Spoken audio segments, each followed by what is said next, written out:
اوچت که د یار کال ولا رالو وګوره د میړه کول ورته رالو د میړه کول اوچت که په مینه ورسره خبرې وکړه په اوقات یې رابشي بیا سپورټ ورته وکړي هیلو جانو څنګه یې نه نه نه اوس صبر کوه لایف ته ناسته ده چېرته تا ته اوس ګارېږي اوس نوازه نوازه یو پریشون په دې وکړه نوازه یو پریشون په دې وکړه نوازه ورکې یار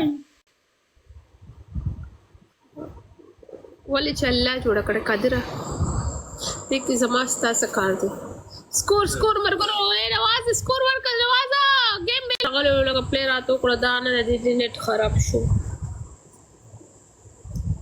نو سپی بیا ورته لایف شیر کا کنه سپی رنډۍ بیا لایف شیر کا کنه کوسۍ کنجري څو ځله مې ورته شیر کړه کنجري تو تخته مه کنه